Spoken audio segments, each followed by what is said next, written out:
3 buwan na ang nakalipas. Pinangunahan ni Punong Barangay Wangdefa ang mga residente ng Nayon. Humingi ka ng tulong para muling itayo ang pantalan ng maliit na pangingisda. Para sa 100 ng buhay para sa buong Nayon. Ngunit kapag natapos na ang pagbuo ng daungan, hindi lamang sila nagpapahalaga kay Chen Liang. Ang pag-angkat ng barko sa pantalan ay isang labag na gawain. Ngayon, kailangan mong bayaran ang 30,000 na bayad sa pagdaong para sa 1 buwan. Nagbigay ako sa lahat. Kailangan mong gibain ang pier.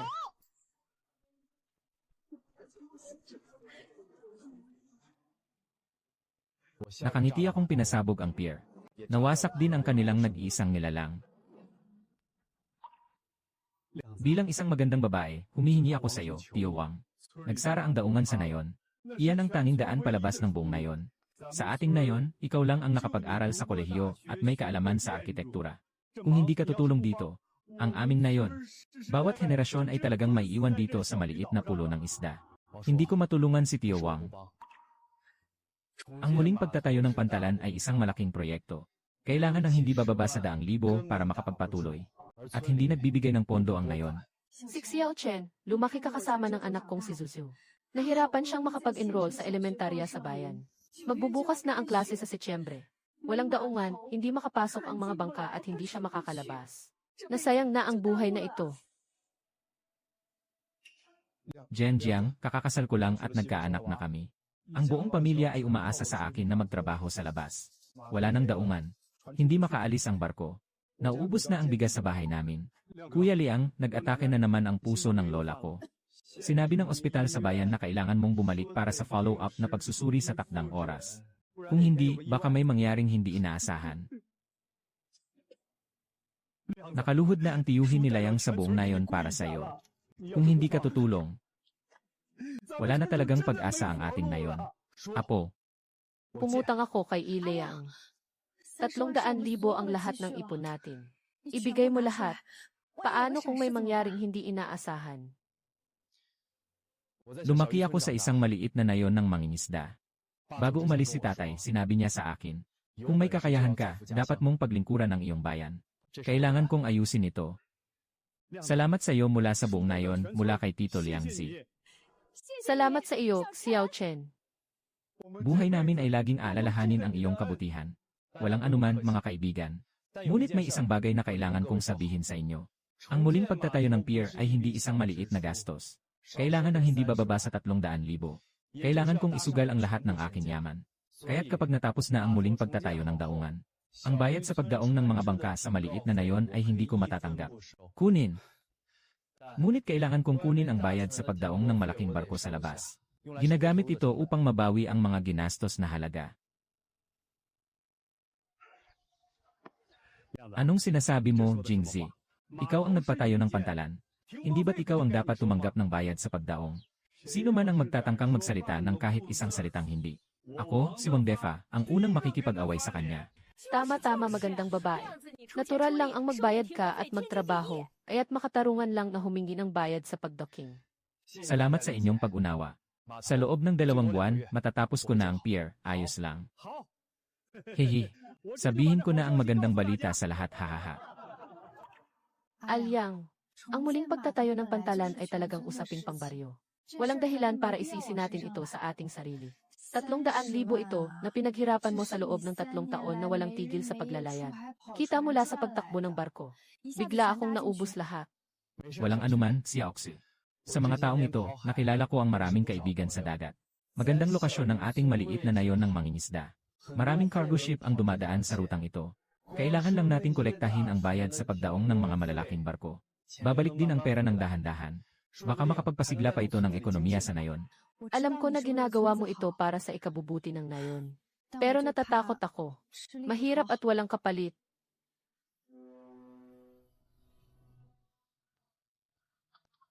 Ha, Lola. Ay naku, aking mahal na apo, ang hirap ng pag-aaral sa bayan. Ngayon, nagluto si Lola ng manok para sa'yo, haha. Ha! Ayos lang. Why, Tito Defe? Talagang iba kapag may ganitong malaking daungan. Sa buwan na ito, kumita ako ng 3,000 sa pagbebenta ng isda. Mas marami pa ito kaysa sa kinikita ko sa 1 buwan ng pagtatrabaho.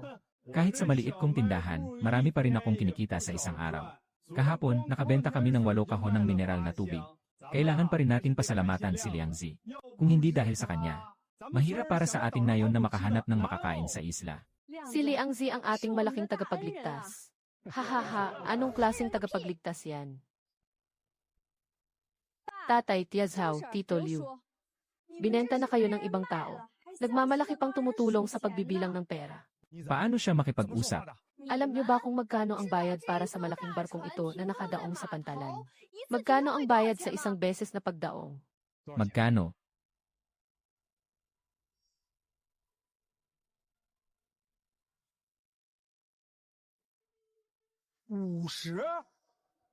Tama, 50 nga. Nagtrabaho ako ng isang araw sa pangingisda para kumita ng 100. Isang bangka lang ni Chen Liang ay katumbas ng kalahating araw ng trabaho ko. Tama ka dyan, Tito Liu, pagod ka na.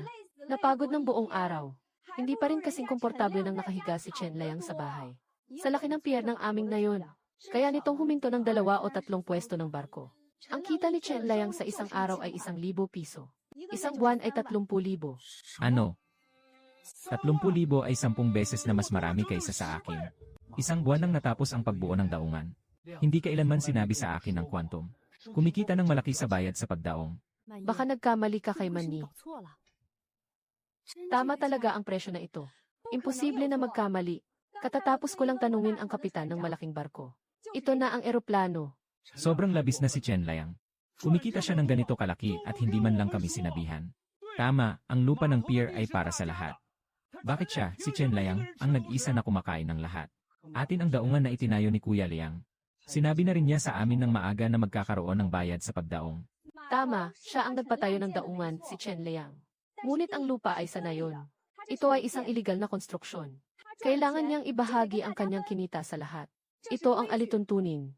Tama, kailangan talagang magbahagi. Kailangan talagang hatiin ang pera.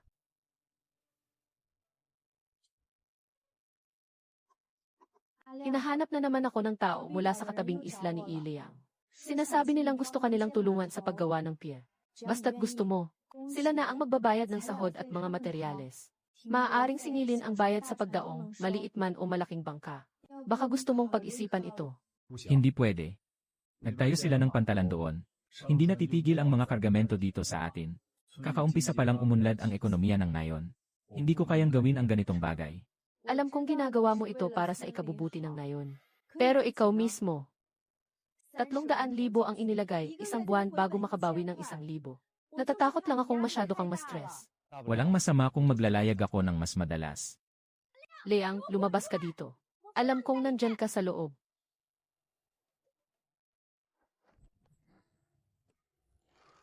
Manny, hindi ka ba umalis ng bayan para magtrabaho? Bakit ka bumalik? Sinasabi ng lahat na may nangyayari. Huwag kang magpanggap na hindi mo alam, Chen Liang. Alam na ng lahat ang mga kabutihan na ginawa mo. Ano bang ginawa ko? Tatanungin kita ni Tio Chen Liang ngayon. Nahahati ba ang kita mula sa pantalan? Hindi siya ang pipili. Paggamit ng pribado sa site ng konstruksyon, kailangan mong hatiin ang bayad sa mga illegal na konstruksyon ngayon. Xiao Chen, huwag kang masyadong sakim sa buhay. Kumikita ka ng libo-libong piso sa isang araw. Kailangan mo ring ibahagi sa lahat, di ba? Isang nayon ito. Hindi naman pwedeng mag-isa lang sa pagkain. Pagsasamantalang pribado sa lugar ng trabaho. Kumikita ng libo-libo sa isang araw. Tio at Ya, may hindi ba tayong pagkakaintindihan? Anong maling akala? Nagtanong na ako. Ang bayad para sa isang malaking barko na huminto sa iyong pantalan ay 50. Kailangan ng hindi bababa sa 20 barko sa isang araw. Kumikita ka ng 1,000 sa isang araw. Kaya pala ang kita ng 30,000 sa isang buwan, ganito ang nangyayari, Tio. Kapag natapos na ang pagbuo ng daungan, ayos na ang usapan natin tungkol sa pera. Sa mga bangka ng mga taga-baryo, wala akong sisingilin. Tungkol sa bayad sa pagdaong ng mga malaking barko mula sa ibang lugar. Kailangan kong ibalik ito para mabawi ang gastos at ang 50 na singil ko para sa malaking barko ay mukhang marami. Pero ang gastos sa pagpapanatili ng pier at mayroon pang tanghalian na inaalagaan ng kapitan ng malaking barko. Huwag ka nang magpaligoy-ligoy pa. Tatanungin kita ng isang bagay. Ihahatid mo ba ang pera?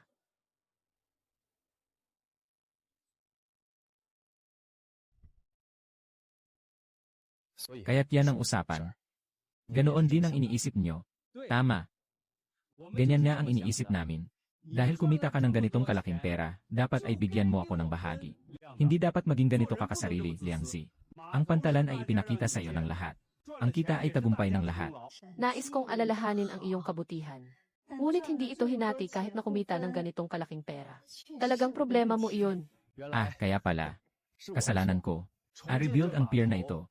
Alam nyo ba na nag-invest ako ng 300,000? Bakit hindi nyo sinabi noon na dapat hatiin ang perang ito?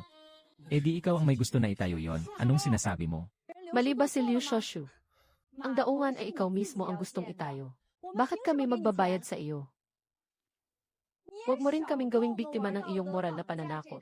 Sinasabi ko sa iyo, nang dumating ako, nakapag-ulat na ako sa mga otoridad. Kung ayaw mong hatiin ang perang ito ngayon, kaya ikaw ay naniningil sa iligal na pantalan. Labag na singil. Chen Liang, alam mo na ang magiging resulta, wag na, Xiao Chen. Mali ka sa bagay na ito. Lahat ay nagkakaintindihan at nagmamahalan. Kung paghahati-hatian mo ang pera, mawawala na ang isyong ito. Tawagin mo na ang mga tauhan ng enforcement team. Gusto kong makita. Ano ang mali sa pagtatayo ko ng pier para sa inyo? Sino ang nag-ulat sa pulis?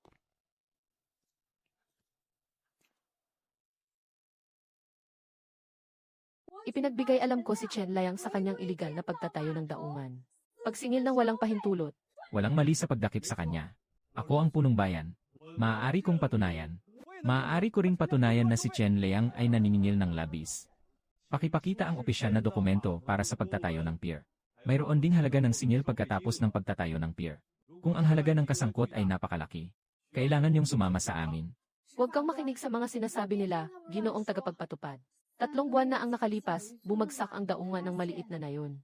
Sila ang lumuhod at humiling sa aking asawa na muling itayo ang daungan. Sila ay mga kasama nila. Nakipagtulungan ako sa investigasyon. Ito ang kita at gastos sa nakaraang buwan. Hunyo 2, 20 barko. Kita ng 1,000 yuan. Hunyo 11, 25 barko. Kita ng 1,250 pesos. Mula Hunyo 1 hanggang 30, ang gasto sa pagkukumpuni ng pier ay 15,000. Gastos sa tubig para sa tanghalian ng kapitan ay 10,000.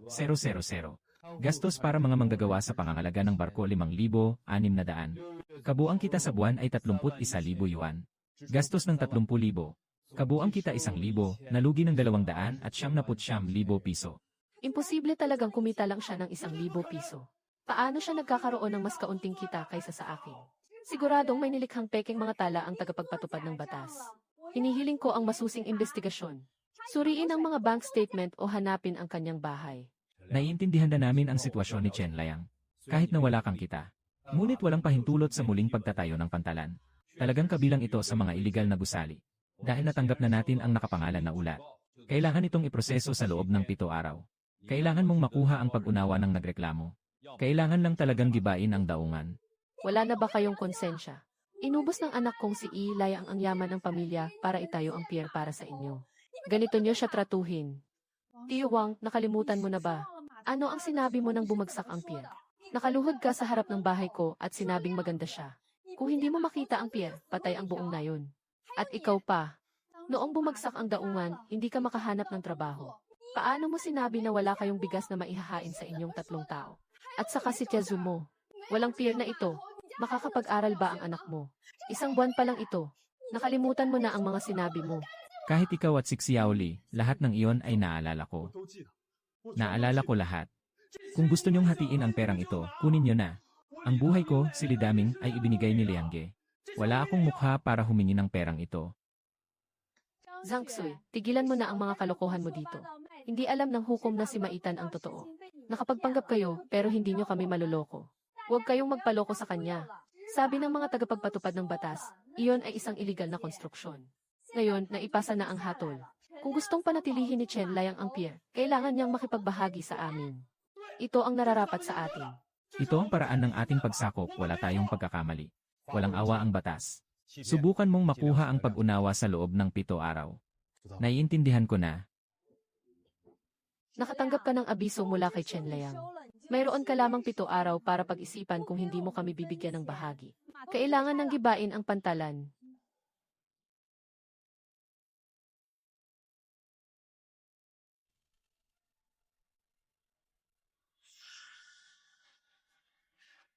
Kailangan pasalamatan ni Tio Manny ang ginawa mo. Kung hindi dahil sa'yo, nakapagbayad tayo ng pera at tumulong pa sa ibang tao na bilangin ito. Siyempre, ikaw ito. Hindi mo man lang tiningnan kung kaninong anak siya. Ang pangalan ko ay Manny. Napakatalino.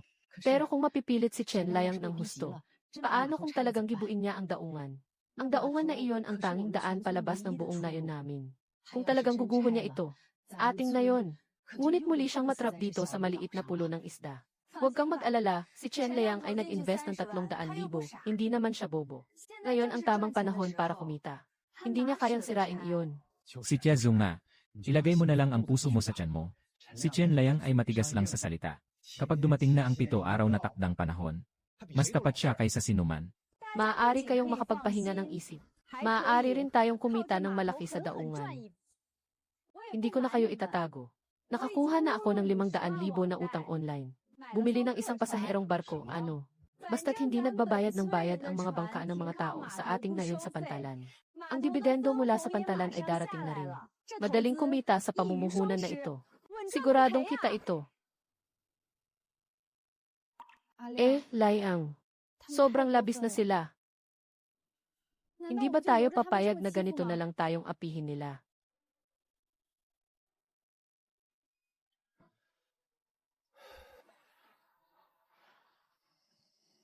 Bumagsak ang daungan.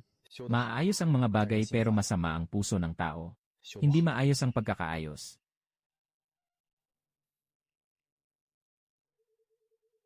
Asawa. Tulungan mo akong maghanda ng 1 toneladang dinamita. Gusto ko. Pagsabog ng pier. Hindi ba't 1 buwan pa lang naitayo ang pier na ito, Jingzi? Ayaw na, basta pupunta ang mga kapatid sa pantalan na ito. Pumunta rin ako para sa'yo. Ano man ang desisyon mo, suportado ka ng mga kaibigan mo. Nakapagpasya na. Nakapag-invest na tayo ng 300,000. Ang asawa ay parang sinabi mo. Hindi natin siya pwedeng hayaan. Kailangan nating hawakan. Ang muling pagtatayo ng daungan ay talagang dahil sa ating pagkakaibigan.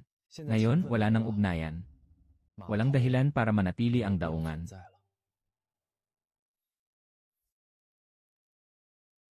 Sige, ano man ang gawin mo, susuportahan kita. Nakapag-isip na ako. Binasag.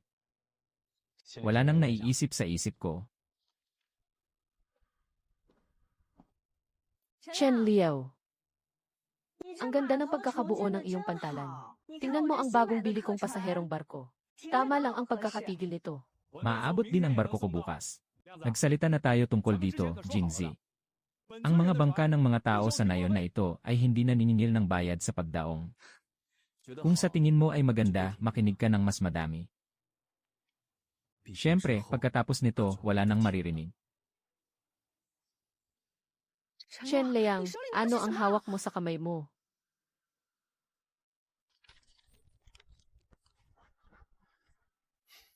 Wala akong pakialam kung ano ang hawak mo. Tandaan mo ang abiso sa demolisyon. 3 araw na lang kung hindi ka pa makakapagdesisyon.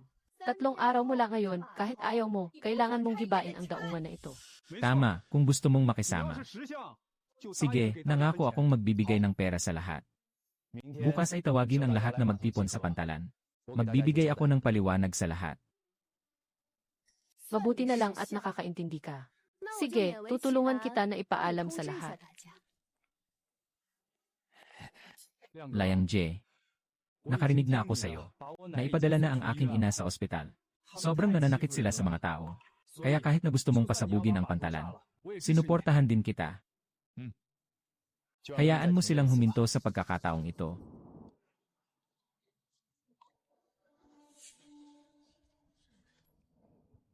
Chen Liang, tinawag kita dito. Sabihin mo, anong paliwanag ang ibibigay mo sa amin? Ano pa ang maibibigay na paliwanag? Siyempre, hati-hati tayo sa pera. Baka naman may lakas pa siyang wasakin ang pantalan. Xiao Chen, handa ka bang magbahagi ng pera? Masaya ang tiyahin. Ang perang ito ay hati-hatiin. Lahat ay magpapatawad sa iyo. Bakit kayo ganito kasigurado? Tinawag ko kayo rito para bigyan kayo ng pera. 2 araw na lang ang natitira para sa pag-aayos ng mga iligal na gusali. Hindi mo kami bibigyan ng pera. Kaya na ulo. Gusto mo bang sirain pa ang pantalan na ito?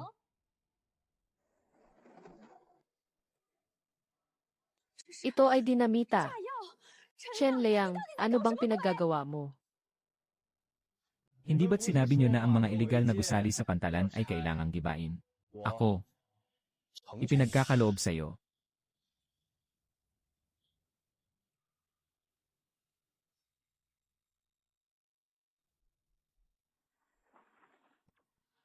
Nawasak na ang ulo ng kabayo.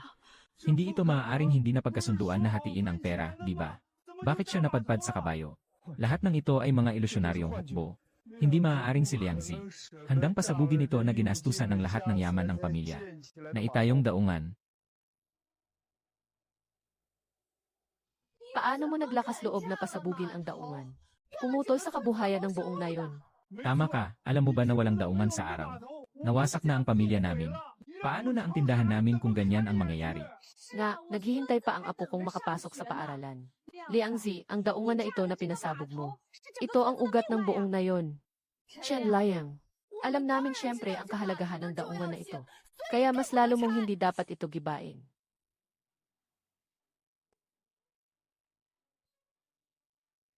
Hindi mo ba narinig ang sinabi ko? Hindi pwedeng gibain ang pantalan.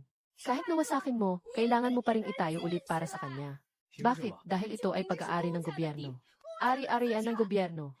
Kung hindi mo aalisin ang daungan na ito, kami sa buong nayon ay sama-samang mag-ulat sa iyo tungkol sa iyong pribadong daungan. Hayaan mong hulihin ka ng mga otoridad at ipasok sa kulungan. At hindi naman kayo kumakatawan sa buong nayon. Kahit na talagang i-report mo ako. Ang daungan na ito, ako rin ay legal at ayon sa batas ang pagpasabog.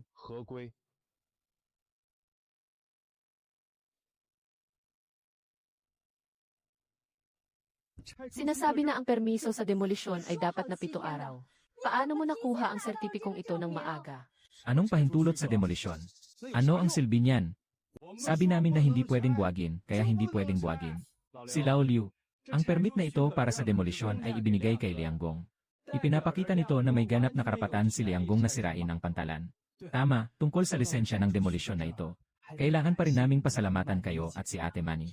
Kung hindi dahil sa formal na pag-ulat ni Ate Manny kay Liang Gong. Kailangan ng enforcement team na tanggapin ito. Baka hindi pa dumating ang dokumentong ito. Kaya si Wang Mani ang dahilan kung bakit nawala ang ating daungan. Si Xiao Chen hindi rin namin alam na ganito ang mangyayari sa formal na pag-ulat.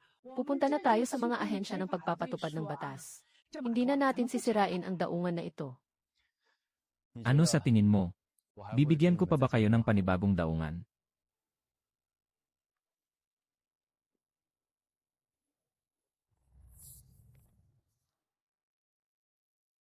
Paano na nawala na ang daungan?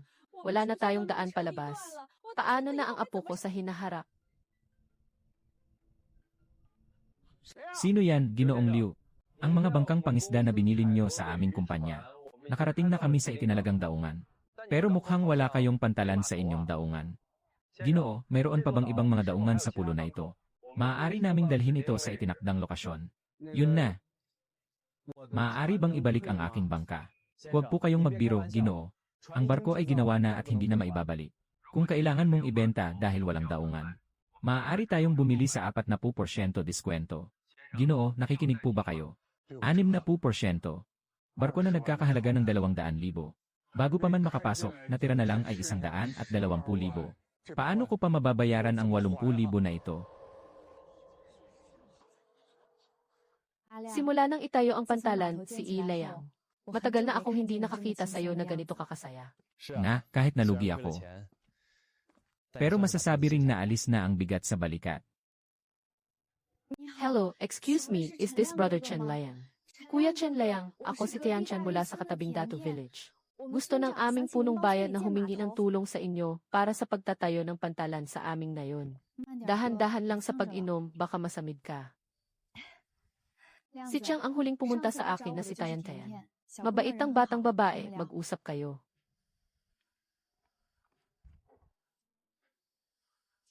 Kuya Chen Liang, ang pangalan ko ay Qian Tian Tian. Sinabi sa akin ng aming punong bayan. Ikaw ay isang magaling na estudyante sa arkitektura. Nakakilala rin ako ng maraming kapitan ng mga cargo ship. Masama ang kalupaan ng pantalan. Napakahirap sumakay sa kabayo. Nasa malalayong lugar. Karaniwang ayaw ng malalaking barko na maghatid ng mga bato dito. Kung gusto mong sumakay sa pantalan, tanging si Kuya Chen Liang lamang ang makakagawa nito. Kaya, gusto kong humingi ng tulong kay Kuya Chen Liang para sa pagtatayo ng pier sa aming nayon. Pasensya na. Wala na akong ekstrang pera para magtayo ng daungan. Hindi na natin kailangang ipabayad kay Kuya Chen Liang. Bago ako dumating dito, nakipag-usap na ako sa lahat. Basta't willing si Kuya Chen Liang. Ang pera para sa pagtatayo ng pier ay sama-sama naming ibibigay sa iyo. Iyan na. Baka hindi namin kayang ibigay. Sobrang taas ng bayad sa disenyo ni Kuya Chen Liang. Maaari bang tanggapin ni Kuya Chen Liang ang 50,000? Alam ko, masyado ng kaunti ang 50,000. Pero, ngunit talagang wala na kaming maibigay na mas maraming pera mula sa aming nayon. Hindi ko yon ibig sabihin. Hindi maliit ang 50,000. Nagtataka lang ako. Handa kang maglabas ng ganitong kalaking pera para sa akin. Bakit ka pa natatakot? Malaki ba ang 50,000? Siyempre, Pero sabi ng lolo ng barangay na napakagaling ni Kuya Chen Liang. Sabi pa nga ni Kuya Chen Liang kung gusto niya. Nakuha natin ang benepisyo mula kay Kuya Chen Liang. Handa kaming ilaan ang bayad sa pagdocking pagkatapos ng pantalan bilang tulong. Masaya ang ating pakikipagtulungan. sasabihin ko na ang masakit na katotohanan. Hindi ko kailangan ang bayad sa pagdaong. Pero ang 50,000 na sahod ay kailangan kong gamitin para sa pamilya. Kailangan ng buong halaga, kahit 1 sentimo ay hindi pwedeng bawasan. Yes but good thing I was smart enough to contact the teacher. Pahintuin ang malaking barko sa dagat doon. Dumating na ang maliit na bangka para kumuha. Ang ating apo ay may paaralan pa rin. Ay, modelo, dalhin mo na ang bata. Hindi ko alam kung ano ang iniisip niyo. Bakit kailangan pang sirain ang maayos na pantalan?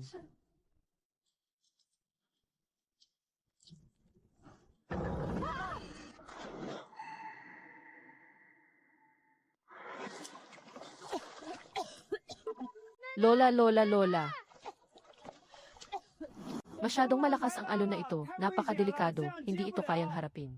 Kung may mangyari sa bata, hindi ko alam kung paano ko ito ipapaliwanag. Nais ng bata na mag-aral, hintayin na lang na matapos ang daungan. Huwag kang maging kapitan sa akin. Hindi ako hindi tutulong. Ito ay isang responsibilidad na hindi ko kayang pasanin. Uwi na kayo.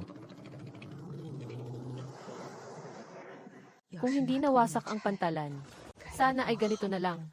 Lola, hindi na ba ako makakapag-aral sa hinaharap? Hindi ka ba magiging kampante? Siyempre, papayagan ka ng lola mong mag-aral. Tatay, pwede bang huwag ka nang maglibot? Nakakainis, nakakainis, nakakainis, nakakainis. Ngayon alam mo na kung gaano ka nakakainis. Ikaw ang nag-udyok noon. Nang pinipilit ng lahat si Chen Liang na hatiin ang pera. Bakit hindi mo alam na nakakainis? Ngayon, Alam ng buong nayon na ikaw ang nagpilit kay Chen Liang na pasabugin ang pantalan. Naging masama na ang reputasyon natin. saan ko ba alam na sobrang ekstremista si Chen Liang? Saka, hindi ba ako rin ay biktima? Nung bumili ako ng bangka, umutang ako ng pera. Ngayon ang utang ay pinipilit akong magbayad, hindi ko masabi.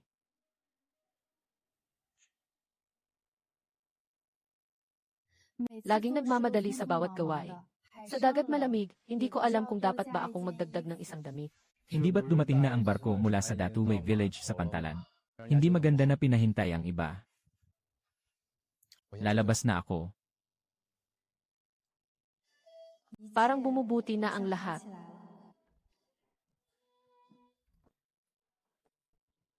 Bakit kayo nandito?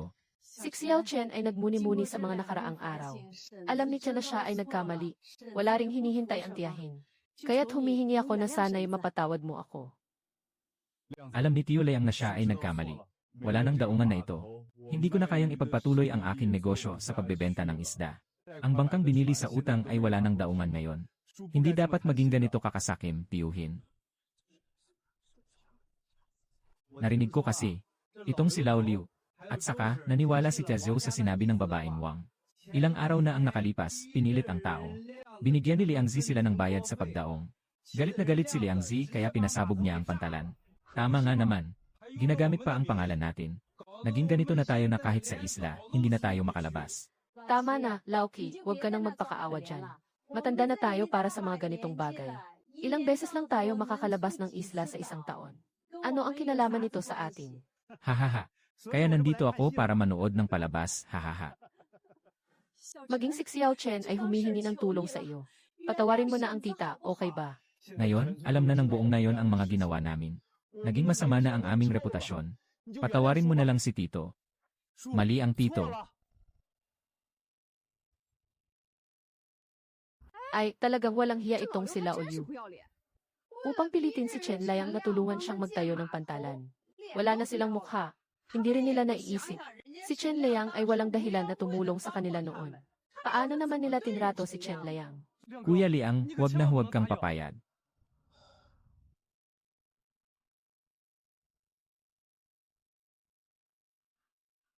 Alam ko na, Lingzi. Liang Zi, hindi talaga naisip ng tiyahin na wala kang kita. Sabi ni Wang Mani na makakakuha kami ng maraming pera. Mahirap ang pamilya ni Tia, kaya gusto nila akong pagsamantalahan. Hindi ko na kayo pagbibigyan. Walang kabuluhan pero hindi na ako tutulong sa inyo. Ito ay bunga ng inyong sariling pagkakamali. Talagang nagkamali kami.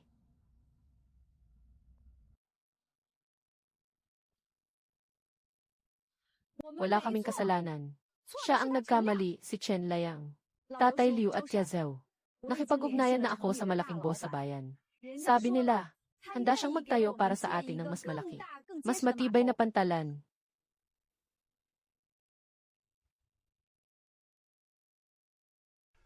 Totoo. Tito Liu, hindi mo pa alam ang mga koneksyon ko sa lungsod. Siyempre, totoo iyon.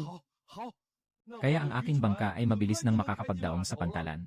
Mabilis na akong makakabayad sa utang sa pamamagitan ng pagbebenta ng isda. Siyempre, Manny, ikaw talaga ang tagapagligtas ng buong nayon namin. Pero Manny, sigurado ka bang maaasahan ito? Noong nakaraan, sinabi mo ring hindi bibigay ang quantum sapphire. Maaari kang magtiwala. Siguradong walang mali sa pagkakataong ito. Hindi ba't isang buwan pa bago magbayad si Sonje? Bakit ang bilis mong tumawag? Tama na, huwag ka nang magpanggap. Narinig ko na ang tungkol sa pagsabog sa pier ng inyong nayon. Nandito ako para sayo. May isang negosyo na gusto kong pag-usapan sayo. Maganda ang lokasyon ng daungan ng inyong nayon. Narinig kong maraming negosyo ang huminto sa daungan. Tulungan mo akong kumbinsihin ang mga taga-baryo. Dito sa pantalan ako darating. Para mabawasan ko ang interes na sisingilin ko sayo. Ano, totoo ba? Salamat, Sonje. Ito ay nakatulong sa ating agarang pangangailangan. Hintayin mo akong makararating para pag-usapan kung paano ito gagawin. Sige, Kuya Sun. Ngunit sa mga nakaraang taon, hindi naman kami nagkulang sa paghahanap ng mga boss. Walang gustong mamuhunan sa aming daungan. Sinasabing nasa liblib na lugar ito at maraming mga batong nakakalat. Madaling bumagsak ang mga daungan kapag itinayo. Manny baka may kakaiba dito. Aunt Zhu, ano bang ikinababahala mo dito? Si Manny ay isang sosyal na elite mula sa labas. Kaya bang makipagsabayan ng koneksyon ng mga tao sa nayon kay Manny? Hoy!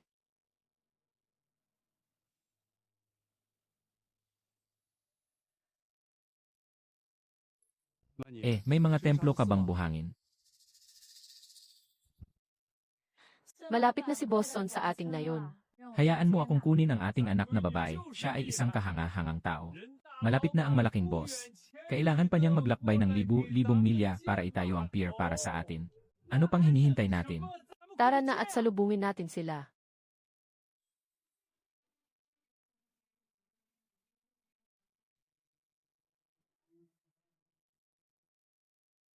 Pasensya na, Kuya Chen Liang. Walang pantalan ang aming nayon. Walang malaking barko. Walang anuman. Saktong-sakto na nagdala ka ng malaking barko pero hindi ka makapag-park. Ay, sayang naman at ganito na lang nasira ang magandang pier. Kung sana ay may ganitong kagandang daungan ang aming nayon. Gusto ko sanang bantayan ito araw-araw. Natatakot na may mangyaring masama sa daungan. Chen Liang. Chen Liang, ikaw ang salarin ng nayon na ito. Ano pang mukha ang meron ka para manatili sa pantalan? Mukhang ikaw ang tunay na salarin ng inyong nayon.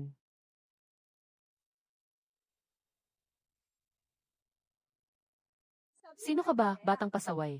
Tutulungan si Chen Liang na makilala. Anong pakialam mo kung sino ako? Ang pantalan na ito. Siyempre ikaw ang nagdala ng tao para pilitin si Kuya Chen Liang na pasabugin ito. Bakit ka pa nahihiyang mang-atake? Ikaw, Maner, bakit ka nakikipagtalo sa batang ito? Chen Liang, sasabihin ko sa'yo. Baka tinawag na ang malaking boss mula sa lungsod. Sa lakas ng iba, ang itinayong daungan ay tiyak na mas malaki at mas matibay kaysa sa iyo. ang daungan na ito, ayos lang kahit bumagsak. Kung hindi, paano tayo magkakaroon ng mas magandang daungan? Chen Liang, akala mo ba hindi kayang umunlad ng nayon nang wala ka? Sinasabi ko sa iyo, pagkatapos mo, magiging mas mabuti pa ang aming nayon. At ikaw ay nagpadalos-dalos. Nawalan tayo ng 300,000 ng walang dahilan. Kayong mga walang utang na loob, nakakahiya.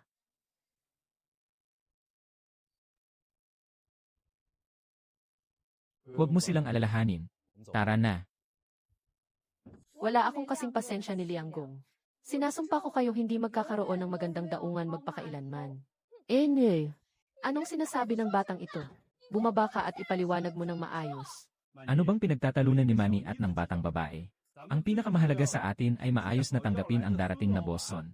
Kailangan nating magpakita ng mabuti kapag nakita natin si Boston mamaya. Dumating na si Boston.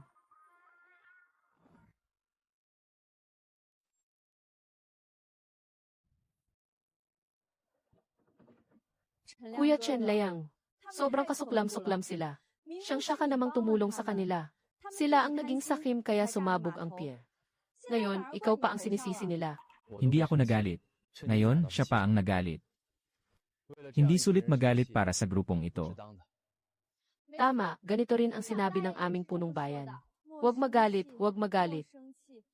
Ang galit ay nakakasira sa katawan at walang ibang makakapalit. Kuya Chen Liang, sinasabi mo, mayroon bang talagang tao na handang mamuhunan sa pantalan ng nayon ng mga maliliit? Sinabi sa akin ng lolo ng barangay, nasa liblib na lugar ang ating dalawang isla. Mas mahirap pang dalhin ang mga materyales para sa pagbuo ng pantalan kaysa umakyat sa langit. At saka marami tayong matatarik na bangin at mga bato. Masyadong malalim ang bangin. Karaniwan, walang mga mamumuhunan na maaaring magbigay ng suhestyon. Noong una, itinayo ko ang pantalan ng maliit na nayon ng mangingisda. Kung hindi dahil sa tulong ng mga kapatid na naglalayag sa dagat. Hindi kayang ayusin ng 300,000. At higit pa, ang pagbawi ng gastos sa huli ay mas mahirap pa sa pag-akyat sa langit. Kung talagang mangyari ito, ano ang gagawin natin? Sinasabi ko sa inyo, sa lugar niyo na walang kahit anong halaga, bibigyan kayo ni Sun Jian ng 1,000,000 para itayo ito. Masyado nang kakaunti ang mga daungan. Magmadali kayong magdesisyon. Pagkatapos ng nayon na ito, wala nang tindahan. Sabi ni Yukay, 1,000,000. Bakit hindi natin siya pakinggan? Una, mangutang tayo sa mataas na interes. Nagawa na ang daungan. Walang masama, sabay-sabay tayong magbayad ng utang ng buong nayon.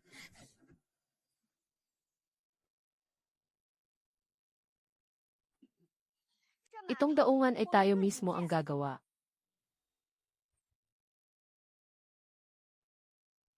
Bumuo ng sarili ang batang babae. Alam mo ba kung gaano kalaking proyekto ang magtayo ng isang daungan? Alam kong gusto nilang dalhin ang mga bato. Gaano karaming tao ang kailangan sa lugar na ito na walang silbi? Alam ng pagong na hindi ko alam. Pero alam ni Chen Liang Ji. Si Kuya Chen Liang ay nakapag-aral ng arkitektura. Mas magaling siya sa iyo. Kapatid, anong daan ka ba naglalakad? Nakangahas na agawin ang aming negosyo. Ang lokasyon ng lumang pier ng malaking nayon ng mangingisda ay medyo maganda. Nasa loob ng loob, hindi naman malakas ang alon. Madaling makapag-park ng barko. Mas madali ring itayo ang pier. Bagamat medyo luma na ang daungan. Ngunit ang ilalim ay nailatag na ng bato. Mas madali itong itayo kumpara sa pantalan ng Little Tea Village. Mula sa topografiya ng daungan na ito, at sa nakabuo na ng kalahating pundasyon, hanggang 200,000, maaaring itayo ang isang pasilidad na sapat para sa pantalan para sa 20 malaking barko. Gaano kalaki ang plano mong itayo? Nais nilang humingi ng 100,000. Sinasabi mo ba? Para sa amin na yon ang itinayo ay, dito ang daungan ng 1-0 malaking barko. Talaga bang may lakas ka ng loob na humingi niyan? Huwag kang magbuhos ng kalokohan dito. Ang malaking nayon ng mangingisda na ito ay sobrang liblib. Mahalang pagpasok ng mga materyales. Kami sa Dafa Group ay isang lehitimong kumpanya, kahit na medyo mahal. Ngunit tiyak na walang duda sa kalidad. Tungkol sa ilang tao, mukhang wala pang kahit anong kumpanya na nakarehistro. Kayo ba'y may lakas ng loob na maniwala? Siyempre, hindi kami naniniwala kay Kuya Chen Liang. Paano pa kami magtitiwala sa inyo, mga mapagsamantala? Sabi ng lahat, di ba? Siyempre, nagtitiwala kami sa Quantum. Sino ba ang hindi nakakaalam na ang daungan ng maliit na pangingisdaan ay talagang quantum? Ayusin muna bago pag-usapan. Noong panahong iyon, ang maliit naming nayon ay nagkaroon ng isang maliit na daungan. Lahat ng iyon ay tulong ng ama ni Chen Liang. Paano kami hindi maniniwala kay Chen Liang? Nga, nagtitiwala kami kay Liang Zi. Tama, si Kuya Quantum ay inanyayahan ng aming kapitan. Naniniwala kami sa Quantum.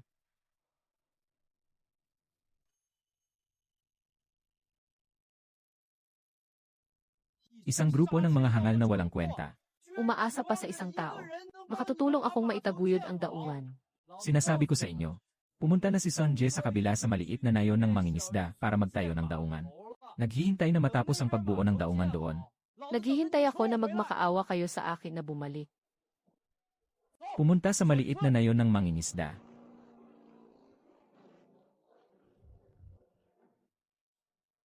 Sabi mo kanina, 200,000 lang ang kailangan para makagawa ng pier. Totoo ba? Maganda ang topografiya. Magandang pagkakagawa ng pundasyon. Sapat na ang 200,000. Ayos lang. Sa ganitong paraan, makakatipid tayo ng bayad sa paggawa para kay Quantum. Quantum. Maaari bang 150,000 ang bayad sa iyo sa paggawa? Sabi nating 50,000. Hindi ko kailangan ng kahit isang sentimo pa.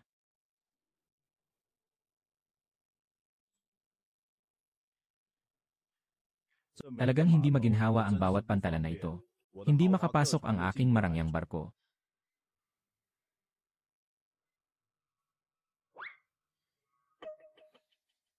Nga, parang naghihintay lang tayo kay Boston na dumating. Ang pagpunta sa pier ay maliit na bagay para sa akin. Pero may isa akong hinihingi.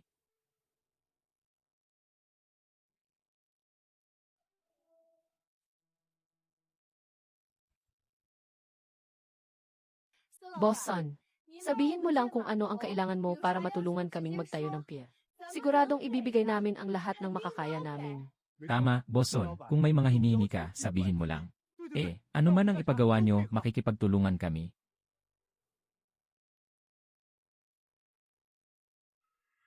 Nasa liblib na lugar ang inyong maliit na nayon ng mangingisda. Mahirap makapasok at makalabas. Dumating ako sa maliit na pulo na ito. Lahat ay dahil kay Manny. Si Manny ang pinakamatagumpay sa ating nayon. Mataas ang kanyang kakayahan. Kailangan nating pasalamatan si Manny. Pero ang dangal ay dangal. Kailangan pa rin nating pag-usapan ang mga bagay na dapat pag-usapan. Ang pagpapagawa ng daungan ay hindi isang maliit na halaga. Tinulungan kong itayo ang pantalan. Pero ang gastos ba? Kailangan nating magbigay ng kaunti sa lahat. Hindi ba sinabi ng boss mong si Son na tutulungan tayong magtayo ng pier? Bakit kailangan pang magbayad? Yan nga. Noong panahong iyon, si Chen Liang ay hindi tumanggap ng kahit isang sentimo. Boss sana. Noon, hindi kami naglabas ng pera sa pagtatayo ng pier. Tingnan nyo, hindi nyo ako binabayaran. Kung hindi ako binabayaran, bakit pa ako magtatayo ng pier para sa inyo? Boss Son, you never mentioned anything about money. Ang ibig mong sabihin ay kasalanan ko, hindi ba? Siyempre, hindi. Ang ibig kong sabihin ay medyo nagmamadali. Bigyan mo ako ng oras. Agad akong makikipag-usap sa lahat. Tatay, Tio Liu, Tia Zhao. Ayaw niyo na bang makita ang pier? Siyempre gusto naming magkita. Pero wala kaming pera. Walang libreng tanghalian sa mundo. Ngayon, gumuho na ang pantalan. Aunseo, hindi makakalabas ang apo mo para mag-aral. Tio Liu, hindi rin makakapasok ang iyong barko. Mas lalo pang hindi makakalabas ang lahat para magtrabaho. Pero basta't matapos ang pagbuo ng pier na ito, hindi lamang makakalabas ang lahat mula sa isla. Makakakuha pa ng bayad sa pagdaong. Makakamit ang parehong benepisyo. Hindi ba tayo natatakot na hindi natin mababawi ang pera? Tama, kailangan nating itayo ang daungan na ito. Kahit na kailangan maglabas ng pera, itatayo pa rin ito. Babayaran natin ang pera para sa pagtatayo ng daungan. Hindi pwedeng walang paaralan ang ating apo, kaya't ako'y magtatayo. Sang-ayon na ang lahat kay Boss Son. Magbigay ka ng presyo. Itayo natin ang pantalan na ito. 5 milyon, alam ko na mabait si Boss Son. Tama, 50,000 ay hindi naman marami. Akala ko aabot ng ilang daang libo. Hindi rin naman ito magyayari kung hindi dahil kay Chen Liang. Sabi nila na ang pagtatayo ng isang pier ay nangangailangan ng 300,000. Tignan mo ang presyo na inihain ni Boss Son. Kalahating 100,000 lang. Ano bang iniisip nyo? Ang sinasabi ko ay 500,000.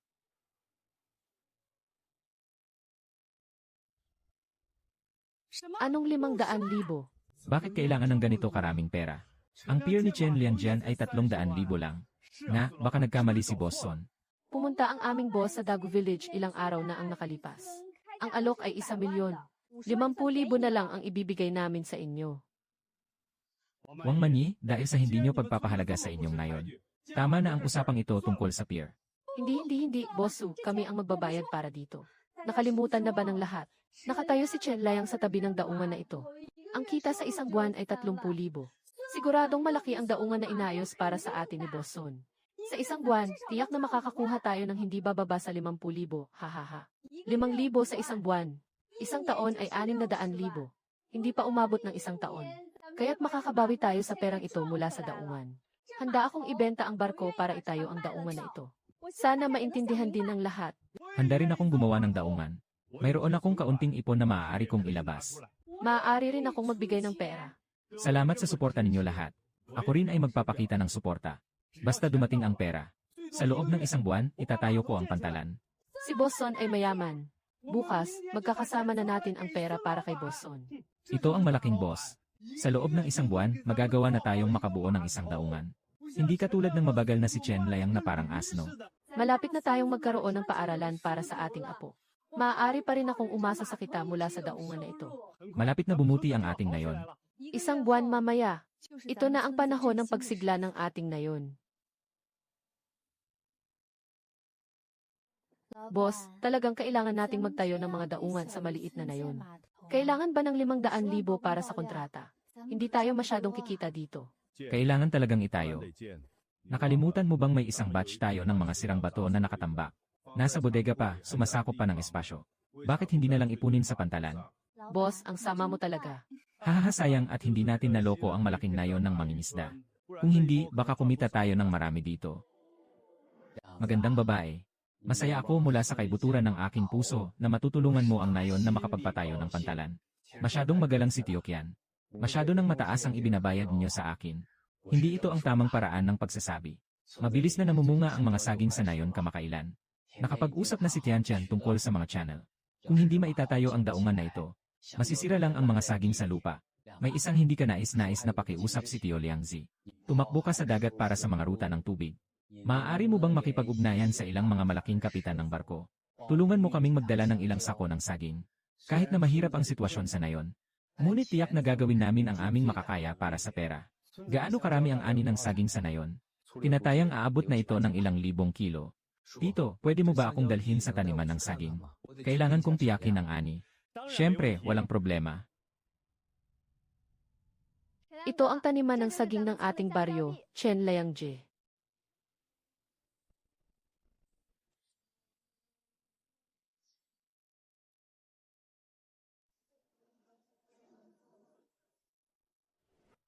Tatay Yusi, gusto kong makipag-usap sa iyo tungkol sa isang bagay. Sabi mo, gusto kong mamuhunan sa gubat ng saging na ito. Maaari kong hindi kunin ang 50,000 na sahod. Kaya ko na ring sagutin ang bayad sa transportasyon ng malaking barko. Pero kailangan ko ng 25% mula sa kita sa pagbebenta ng saging.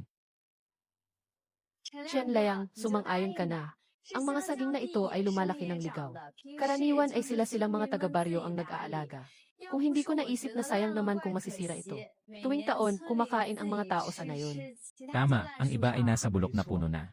Hindi naman ang mahalaga ay ang saging, kundi ang iyong koneksyon sa quantum. Magkano ang presyo ng matamis na saging sa bawat kilo? Hindi gaanong 1 piso bawat kilo. Kumuha siya ng order na 1,000 kilo. Kilala ko ang mga tao. Bilang karagdagan sa 1,000 kilo na ito, pupunta ako para pag-usapan ang mga bulalakaw na saging.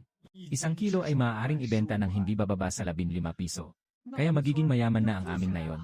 Sabihin mong mag-ayos ka ng tao para mag-ani ng saging sa isang buwan. Dumating ako sa pantalan na may pinakamabilis na bilis.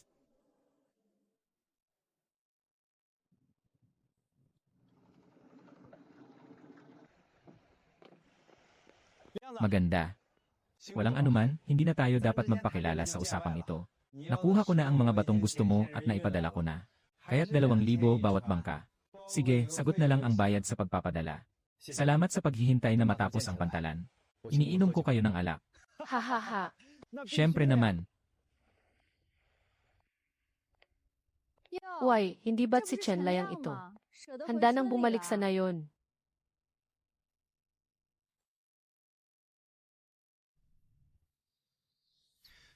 May kailangan pang tulungan si Zuje. Sa malaking nayon ng pangingisda, ang daungan ay maaaring matapos sa loob ng isang buwan. Itayo na. Maaari bang tumawag ng 2 barko pagkatapos ng isang buwan? Kailangan ng humigit kumulang 30,000 kilo ng saging. Walang problema, hindi lang 2 barko ang darating noon. Kailangan talagang dumating ng mga kapatid para suportahan. Sino pa ang humihinto sa sirang pantalan ng maliit na pangingisda? Chen Liang, ano na naman ang pinag-uusapan mo kasama ang mga kapitan ng mga malalaking barko? Gusto mo bang sabihin sa kanila na wala na tayong pantalan? Huwag hayaan silang huminto. Hindi pa ako ganun ka-boring. Beshi, sabihin ko sa'yo. Nakipag-ugnayan na kami kay Boston. Sabi ng tao na matatapos na ang daungan ngayong buwan. Kaya nating mag-park ng hindi bababa sa 30 malaking barko. Sa oras na yon, ang aming bayad sa pagdaong. Hindi namin kayang tanggapin lahat. Haha, umalis na si Liang Zi. Akala mo ba babalik pa kami sa iyong sira-sirang lugar? Anong ibig mong sabihin? Maliwanag ang ibig sabihin. Walang dahilan si Zuje para makipagtalo sa kanila. Hindi na maaga ang oras. Tandaan mo ang sinabi kong dapat mong gawin. Sige, mauna na ako.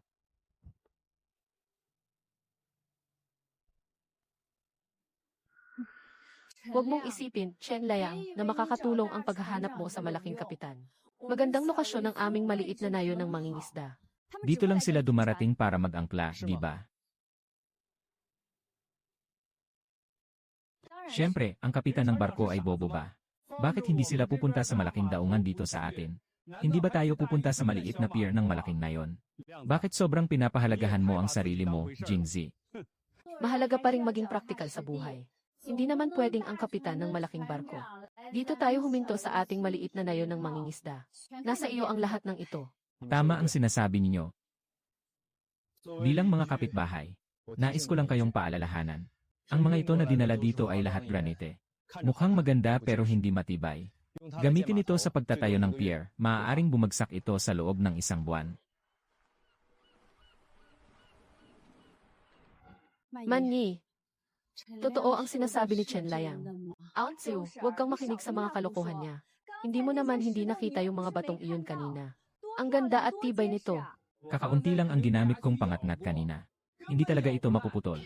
Nakikita ko siya. Ito ay inggit. Malapit na tayong magkaroon ng malaking pier.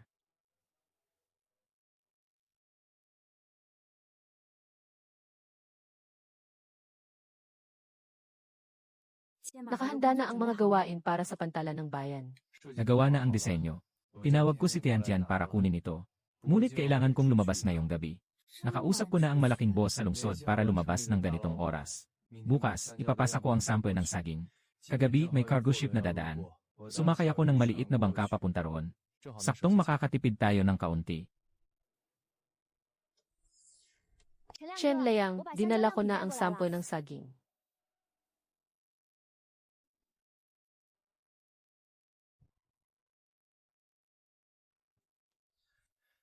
Dumating na si Ling Zi.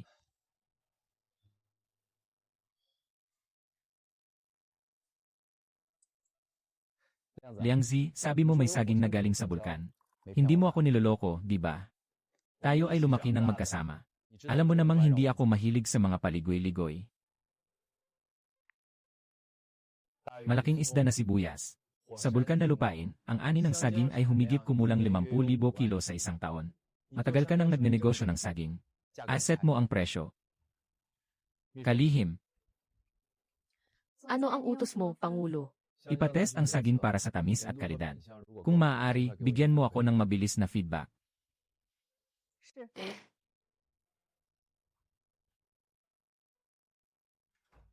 Tayo'y hindi nagkita ng 5-6 na taon, di ba? Bakit naisipan mo akong hanapin? Dahil kailangan mong bumili ng saging. Mayroon akong saging na ibebenta. Hindi ba tayo pwedeng pag-usapan ang ating nararamdaman? Kung hindi mo ako pinahiram ng 10,000 piso para makaalis sa baryo 5 taon na ang nakalipas. Wala akong mga tagumpay ngayon. Kung kailangan mo ng pera, sabihin mo lang sa akin. Hindi naman ako kulang, gusto ko lang magbenta ng saging. Magbigay ka ng presyo para makapag-ulat ako. Wala ka pa ring pagbabago. Kukunin ko ang saging mo sa pinakamataas na presyo sa merkado na 20. Mga maliit na bagay lang ito. Narinig ko na pinasabog mo ang daungan sa nayon. Narinig ko na pinasabog mo ang pantalan sa nayon. Alam ko na ang mga taong iyon ay hindi mabubuti. Noong mga panahong iyon, dinala ako ng nanay ko sa bawat bahay para mangutang ng tuition. Walang sinuman ang gustong tumulong sa akin. Ikaw lang ang walang pagdadalawang isip. Ibigay mo sa nanay ko ang pera na nakalaan para bumili ng lambat. Kaya sa mga taong ito mas pinili kong magpalutang-lutang sa labas. Ayaw ko rin bumalik sa lugar na yon. Lahat ng iyon ay tapos na.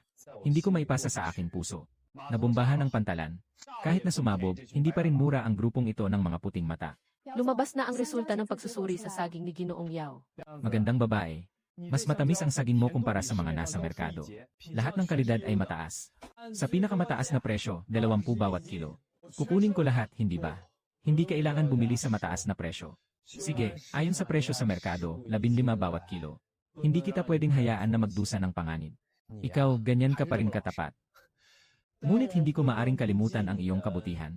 Sige, tulungan mo ako, tutulungan din kita. Ito ay tinatawag na magandang siklo. Pero huwag nang mag-alinlangan, tara na. Kumain tayo, hindi tayo nagkita ng mga kapatid sa loob ng 5-6 na taon. Tingnan mo ang mga materyales at ang pagkakagawa nito. Mas maganda ito ng 100 beses kaysa sa sira-sirang pier ni Chen Liang. Tama nga naman. Ito ang tunay na daungan. Yun si Chen Liang, talagang isang biro. Talagang malawak ang koneksyon at mga paraan ni Boss Son. Ngayon, mabilis na ang trabaho at ayan, natayo na ang pier. May paaralan na ang apo ko, mga kaibigan. Ano, masaya ka ba? Sobrang nasisiyahan. Boss Son, kayo ang aming mga magulang na muling isinilang sa nayon. Mahalaga ang kasiyahan. Sige, pirmahan na natin ang kontrata. Magagamit na ang pier pagkatapos ng kalahating buwan.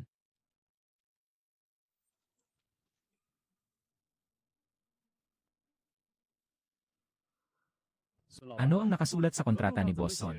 Hindi kasama ang gasto sa pagkukumpuni ng pier. Ano? Boss Son. Ano ang ibig sabihin ng hindi kasama ang maintenance? 500,000 ay para lamang sa gasto sa pagtatayo ng pier. Ano ang problema kung walang kasama na gasto sa pagpapanatili? Ngunit si Chen Liang ay nagtatayo ng pier noon. Nakasulat sa libro ng mga account. Isang buwan na bayad sa pagpapanatili ay umaabot ng 15,000. Saan tayo kukuha ng pondo para dyan? Buwis buhay, si Chen Liang, halatang peke ang mga libro ng account niya. Tama, nagbenta ako ng isda sa pantalan ng matagal na panahon. Walang sinuman ang nakita na nagpunta para ayusin ito. Talagang si Chen Liang ay hindi matino mula pa noong bata siya. Maaasahan ba ang mga sinasabi niya? Kung hindi mahalaga ang pangangalaga, kung ganon, hindi na tayo magmamantini. Huwag kayong matakot sa mga kasinungalingan ni Chen Liang. Ang sinasabing maintenance fee na 15,000 ay gawa-gawang panlilin lang. Hindi tayo makikisali sa mga walang katotohanan. Siguradong hindi tayo lolokohin ni Boss Son sa paglagda, di ba? Huwag na tayong magpaligoy-ligoy, pumirma na tayo. Pirmahan. Sige, pumirma na tayo.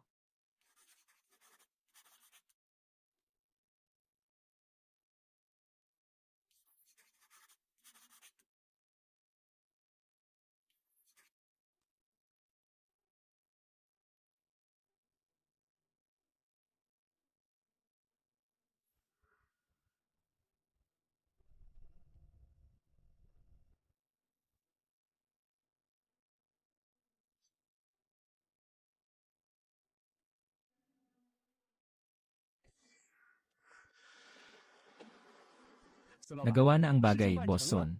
Gusto mo bang pumunta sa bahay ko at magpahinga? Pinasabihan ko ang misis ko na magluto ng ilang putahe para makainom tayo ng kaunti. Hindi na kailangan ng pagkain. Mayroon pa akong mga bagay na dapat asikasuhin. Haha. Maghihintay ang lahat sa pagsusuri ng pantalan pagkatapos ng kalahating buwan. Ito ang malaking boss. Araw-araw ay abala siya. Hindi tulad ni Boss Son, hindi siya katulad ni Chen Liang. Buong araw na walang magawa. Laging umiikot lang sa paligid ng pier, yun lang. Hindi karapat-dapat si Chen Liang na magdala ng sapatos para kay Boss Son. Haha.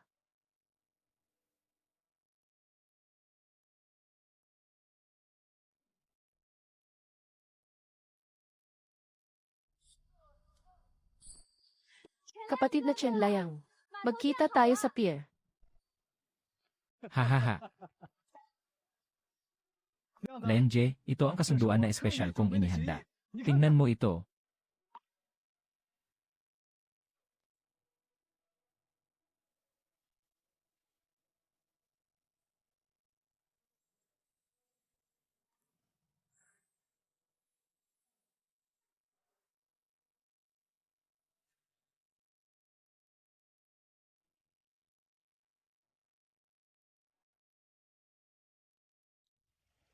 Ang kontratang ito.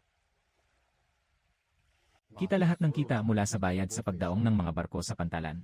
Si Chen Liang ay makakatanggap ng 50% ng kita.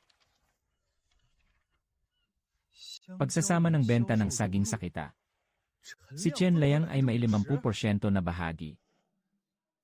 Tama na ang bahagi ni Tio Qian. Hindi ko kayang tanggapin. Ito lahat ay nararapat sa iyo, Liang Zi. Kuya Chen Liang, ikaw ang nag-ayos ng daan. Ikaw din ang nakipag-ugnayan sa mga barkong nagdadala ng kargamento. Ang pagbuo ng daungan na ito ay nakasalalay sa iyo. Tungkol sa bayad sa pagdaong, nasa liblib ang ating nayon. Walang masyadong malalaking barko na darating. Tanggapin mo na lang ang perang ito. Tama ka, magandang babae. Ikaw ang tagapagligtas ng aming nayon. Ibigay mo na lang ang perang ito. Sige na, bayaran mo na. Ito ang nararapat sa iyo. Tio Qian. Sa tingin ko pa rin.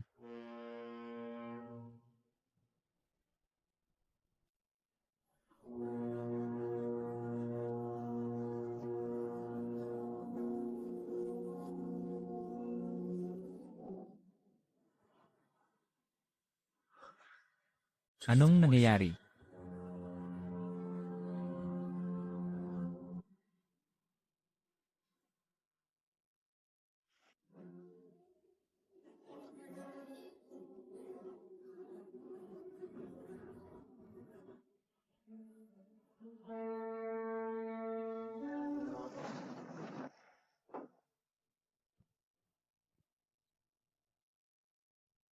Liang Zi.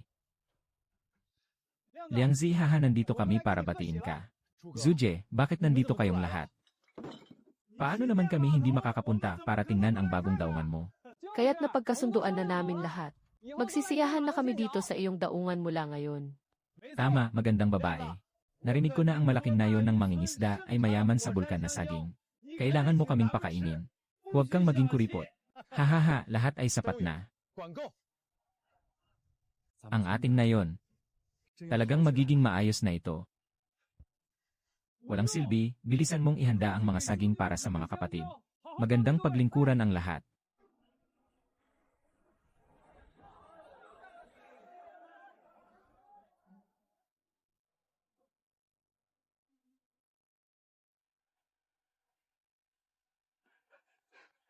Hindi na masama. Bakit ang daming ingay ni Chen Liang? Natapos na ang daungan na itinayo ni Chen Liang para sa Datu Village.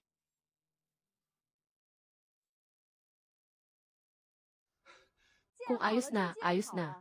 Bakit kailangang magmadali sa bagay na ito? Ito ang pantalan na itinayo niya para sa malaking nayon ng mangingisda. Wala bang mabuti para sa atin? Ang malaki natin ay maliit. Dapat maging kalmado ang isip ng kabataan. Kahit na matapos ang pagtatayo ng pier sa malaking nayon ng mangingisda. Magkano na naman ang kikitain ni Chen Liang? Hindi katulad natin. Kapag natapos na ang daungan, dumating na ang barko sa ating direksyon. Ito ay nakatakda ng geographical na lokasyon. Swerte tayo sa pagkain ng langit. Lahat ng mga mangangalakal ay pumunta na sa panig ni Chen Liang. Paano ito posible? Yung mga daan na dadaanan ng mga barko. Siyempre, tayo ang maliit na nayon ng mangingisda. Hahaha. Tingnan mo, masyado kayong nagmamadali. Hindi ba't hindi pa natatapos ang ating daungan? Kaya kailangan nilang maglibot muna papunta sa dayuhing tindahan. Hintayin nating matapos ang ating pier. Dito lang sila darating sa atin. Tama, mas matalino pa rin ang mga matatanda. Si Tito Defa pa rin ang nakakaintindi. Hayaan mo silang magpasikat ng ilang araw.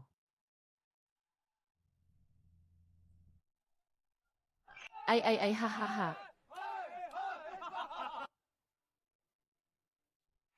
Ha. Ngayon, dumating sila para hadlangan ka sa paglagda ng kontrata. Sige, pirmahan mo na siya ngayon.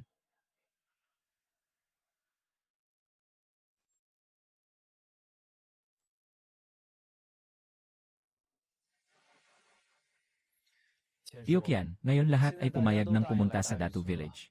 Sa hinaharap, tiyak na hindi kakaunti ang bayad sa pagdaong. Hindi ko matatanggap ang perang ito. Dahil lahat ay pumayag, mas kailangan kong ibigay ito sa iyo. Dahil kung wala ka, hindi darating ang mga kapatid mong nagdadala ng bangka. Hindi mabenta ang mga saging sa nayon. Ang perang ito ay para sa iyo, Liang Zi. Chen Liang, huwag ka nang mag-atubiling pumirma na.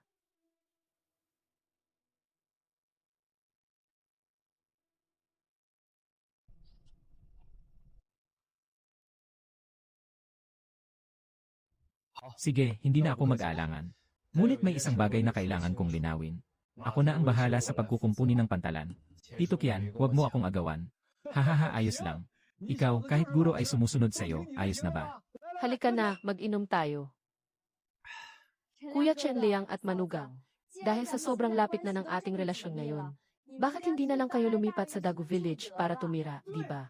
Pwede tayong magsiksikan sa bahay ni Lingzi. Ang pagtulog sa tabi ko, si Liangzi ay isang bayani ng malaking nayon ng mangingisda. Paano mo siya papayagang makisiksik sa'yo, hahaha? May bakanteng lupa sa akin na hindi nagagamit. Kung talagang gusto mong lumipat dito, pwede tayong magpatayo ng bahay dyan, Iksui. Anong tingin mo?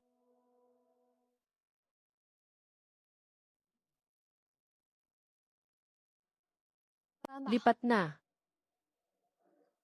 Lahat ng pamilyar na tao sa nayon ay umalis na.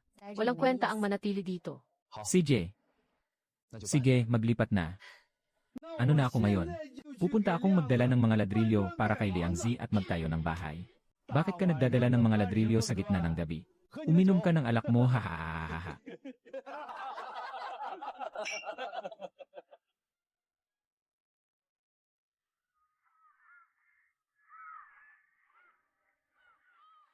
Ang daungan na ito ay kayang tumanggap ng 30 malaking barko. Naipadala ko na ang balita tungkol sa muling pagbubukas ng daungan ng maliit na nayon. Mabilis na darating ang mga barkong pangkalakalan. Mangka, talagang kahanga-hanga ka. Hintayin ang pagdating ng mga barkong pangkalakalan. Ang ating bayad sa pagdaong ay mabilis na papasok. Mabilis ko nang mababayaran ang utang ng aking bangka. Baka ikaw ito. E di dapat tingnan kung sino ang anak niya.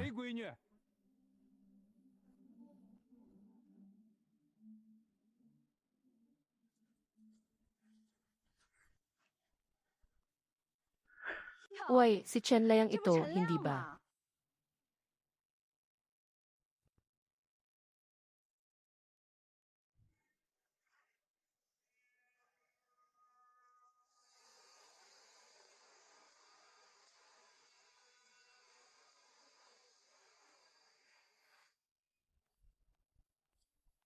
Chen Liang, sa tingin mo, hindi ka na makakapagtagal sa nayon. Naghahanda ka ng umalis, di ba?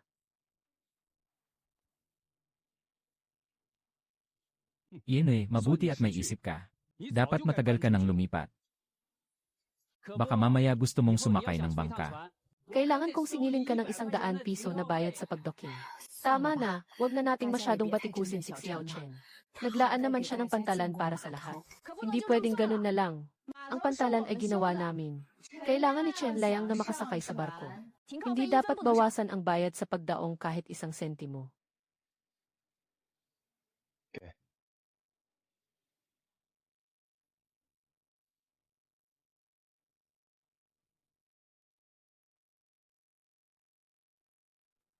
Nakikita mo ba, natakot na siya? Ha ha ha ha. Sarap ha ha ha. Natakot si Wang Baye ha ha ha.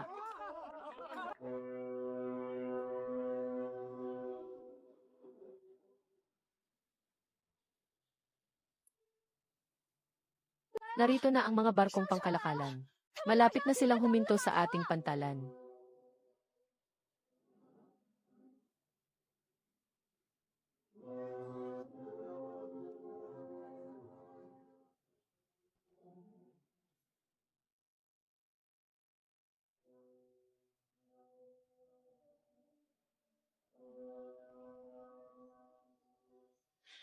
Nakikita mo ba, 11 mga barko?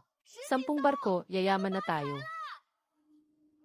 Ilang bayad sa pagparking ang kailangan dito? Dagdagan ng 100 bawat bangka, 100. Tama-tama, ganyan dapat ang singil. Sinasabi ko na nga, kapag natapos na ang daungan, kusa nang darating ang mga barko.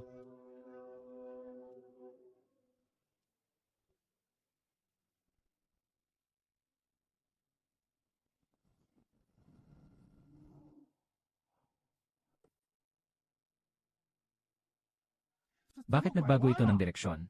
Ano bang nangyayari dito? Maaaring hindi na iparating ng maayos ang abiso. Nag-adi ako ng ilang wechat ng mga kapitan ng malalaking barko. Tatawagan ko at magtatanong. Ay sino to? Kapitan Yang, ako si Xiao Wang. Hindi ko ba kayo sinabihan kahapon? Nagawa na ba ang daungan ng aming maliit na nayon ng mangingisda ngayon? Bakit lahat ay patungo sa malaking nayon ng mangingisda? Oh, nagawa niyo na ang daungan. Natapos na ang konstruksyon. Mas maganda ito kaysa sa malaking nayon ng mangingisda. Kaya naman, kailangan kong pumunta sa daungan ng inyong nayon.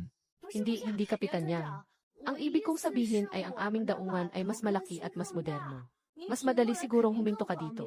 At saka makakapagbigay kami ng mas mababang presyo. Ang bayad sa pagdaong ay mula sa kumpanya. Sino ang magmamalasakit sa mababa mong presyo? Saka na lang. Pumunta kami sa docking dahil sa koneksyon ni Liang. Hindi ito ang pantalan. Nakatapos na.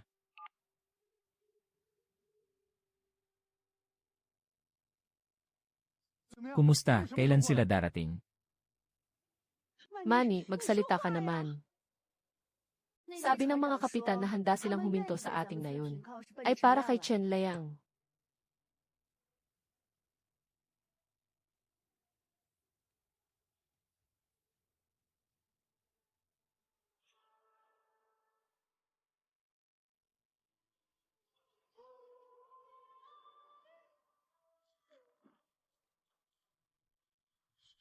Anong ibig sabihin? Ang ibig sabihin ay yung mga malalaking barko.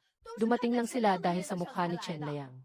Walang silbi kahit gaano pa kaganda ang itinayong pantalan. Manny, paano mo naman hindi muna maunawaan ito? Kaya't hinahatak tayo para mag-invest. Nasa lahat ng ipon namin iyon. Kaya't ngayon, may dalang 300,000 na utang sa akin. Paano tayo makakabayad kung hindi makaalis ang bangka? May utang din ako. Ang desisyong 500,000 ay ginawa nating lahat. Hindi lang ako ang nagpipilit sa inyo. At saka, natapos na ang pagbuo ng pantalan. Auntie, makakapaghatid ka na ng apo mo sa paaralan. Tio Liu, makakapaglayag ka na rin para mangisda. Walang masama kung magbenta sa bayan. Hindi naman kami mamamatay sa gutom.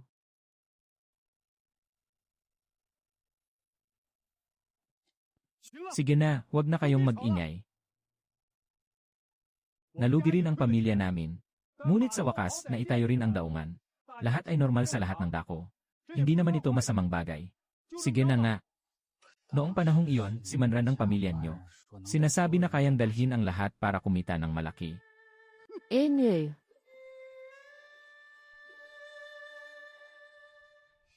Bakit ka nagiging mabagsik? Kung hindi dahil nandyan pa ang daungan na ito, hindi ko kayo patatawarin. Mas mabuti pa si Chen Liang. Nang itayo niya ang pantalan noon, iniisip ang lahat para sa atin.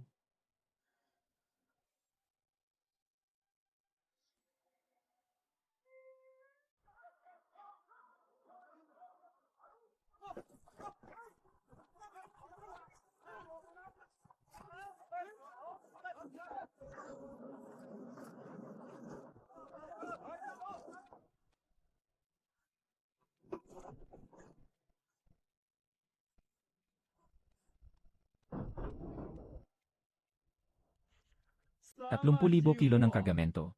Tanggalin ang gasto sa paggawa. Kikita tayo ng 45,000 sa biyahe na ito. Hayaan nating dagdagan ang bigat ng saging. Laging magiging mas mabuti sa hinaharap. Magpakatatag ka. Narito na ang mabilis na pagtakbo, mag-ingat sa ilalim ng mga paa.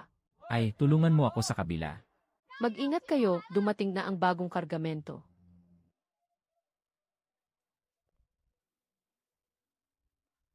Kuya Chen Liang, ang galing mo talaga. Tama, narinig ko na nagkagulo sa maliit na nayon ng mga mangingisda. Si Wang Defa at Wang Mani kasama sila Oliw. Ang mga pagsusuri ay nagkakagulo at hindi magkasundo. Walang kahit isang barko sa kanilang daungan. Maliit na bagay lang ito. Maliit na bagay, ang kanilang daungan ay gawa sa granite. Hindi magtatagal. Ano?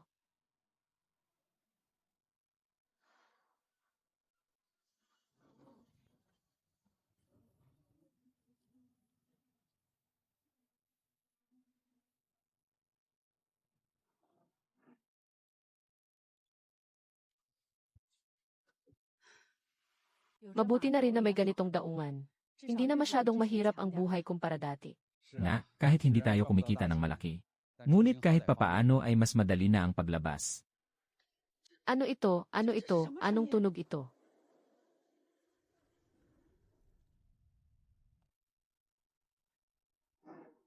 May mali, tumakbo ka.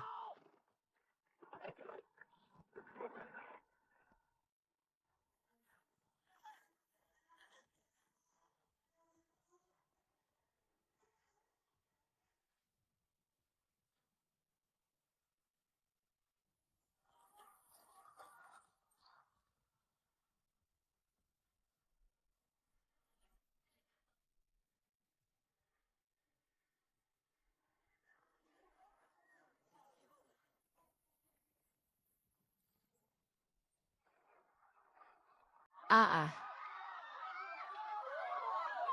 Wow, lahat ay gumuho.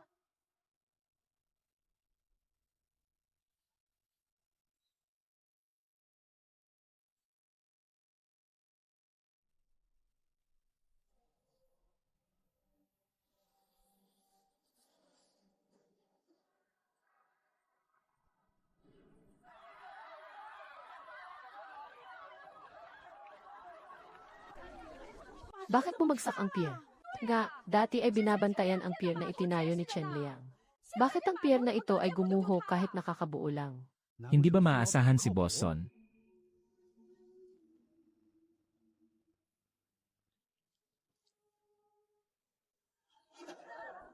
Tama, naloko tayo. Gumamit ang tagapangasiwa ng pinakamababang uri ng granite. Hindi kayang labanan ang pagkasira mula sa tubig na naglalaman ng mga kemikal. Paano nangyari ito? Ikaw ang dahilan. Ikaw ang humila sa amin para hanapin si Boston. Ngayon, bumagsak na ang pier. Wala na rin tayong pera. Anong gagawin natin? Alam ko ba kung anong gagawin? Umalis ka, nasaktan mo ako.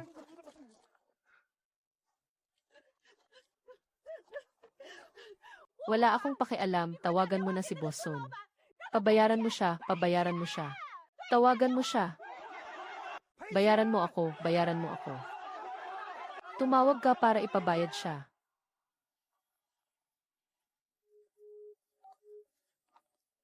Sige lang, si Boston ay hindi maaaring maging manloloko. Tiyak na ito ay isang hindi pagkakaintindihan.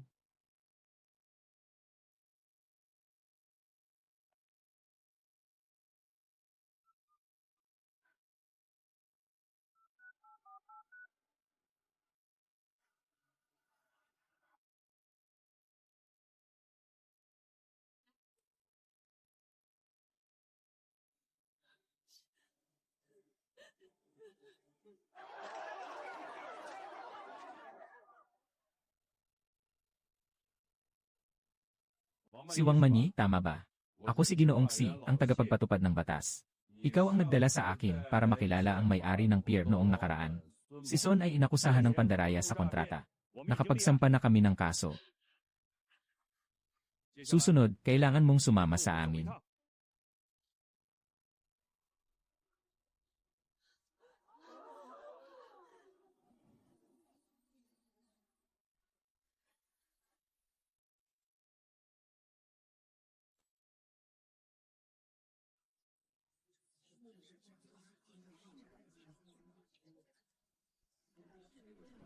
Ano ang gagawin ko? Ano ang gagawin ko?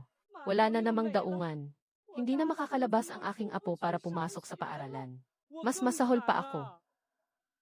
Wala na namang kabuhayan. Paano na ang pagbabayad ng utang? Ito ang gulo na dulot ng anak ni Wang Defa. Kailangan mong lumabas at bigyan kami ng paliwanag. Nasayang lang ang pera namin. Wala na rin ang daungan. Ano na ang gagawin natin ngayon? Haha, walang pera at isang buhay na lang. Hindi, mamatay na lang ako para ipakita sa inyo.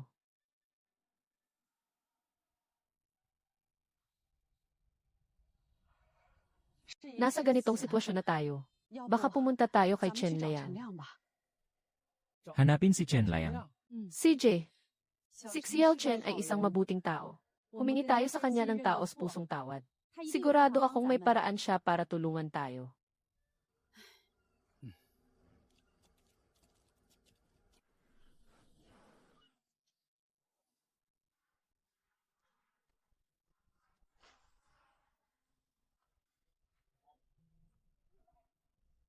Hinahanap niyo ba si Liangzi?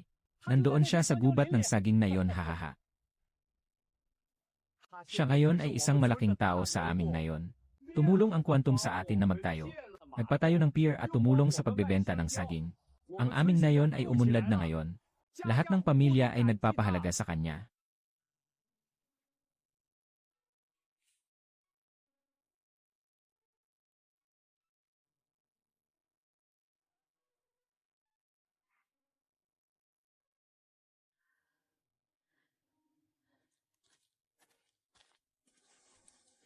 Maliit na Chen.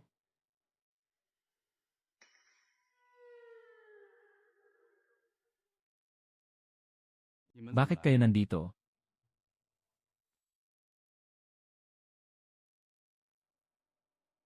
Bakit kayo nandito? Si Xiao Chen. Pasensya na, tiya. Noong una, tinulungan mo kaming magtayo ng pantalan. Hindi pa kami marunong makilala at pinagtitripan ka pa namin. Sa mga nakaraang araw, labis na nagsisisi ang tiyahin. Hindi pa ako nakatulog ng maayos kahit isang gabi. Tama ka, magandang babae. Alam ko rin na mali ako, hindi ko dapat naging ganit. Hindi dapat sumama sa sigawan. Ngayon, gumuho ang bagong itinayong pantalan. Ang utang ay nagpapahirap sa akin na huminga. Ngayon ko lang nalaman kung gaano kahirap ang pinagdaraanan mo noon. Bilang isang magandang tao, nagkamali kami. Pakiusap, huwag kang magalit sa amin. Patawarin mo kami. May mukha pa kayong humingi ng tawad. Paano natin pinilit si Kuya Chen Layang noon? Ngayon na gumuho ang pier, alam nyo na ang pagsisisi, pero huli na.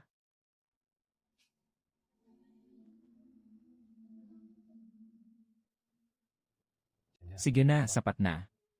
Wala na akong pakialam sa mga nakaraan. Umaasa lang ako sa hinaharap. Walang dapat pang maging koneksyon sa isa't isa. Ayos lang. Gusto pa ng Tita Li ang nahumingi sa'yo ng isang bagay. Nagsara ang bagong daungan ng aming nayon at tumakas si Bosson. Nasayang din ang pera. Wala kaming mukha para humingi sa'yo na bumalik at tingnan ang daungan. Ngunit nais naming humingi sa iyo. Hayaan mong gamitin namin ang malaking daungan ng pangingisda. Hindi kami magkukulang sa bayad sa docking fee ng maganda. Tiyak na hindi kami magkakautang. Naghahanap lang kami ng paraan palabas. CJ, ngunit sabihin na natin ang masakit na katotohanan. Kapag kayo ay pupunta sa Daku Village Pier para magtinda, walang bawas sa bayad sa pwesto. Kung kailangan magpahinto ng barko, ang bayad ay kung ano ang nararapat. Hindi ako, si Chen Layang, tumatanggap ng masamang pera. Pero hindi rin ako magiging tanga. Dapat lang, Xiao Chen, salamat sa iyo, may malaking puso ka. Salamat, magandang babae. Uwi ka na, simula bukas sundin na ang mga alituntunin.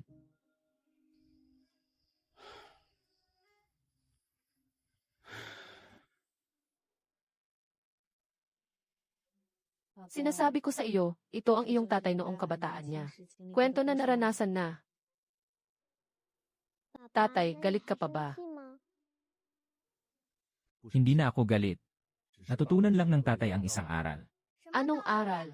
Hindi dapat ituring na kahinaan ang pagiging mabait. Hindi lahat ng tao ay karapat-dapat sa iyong kabutihan. Kaya gusto ko ring maging katulad ng tatay ko sa hinaharap. Maging isang mahusay na tao.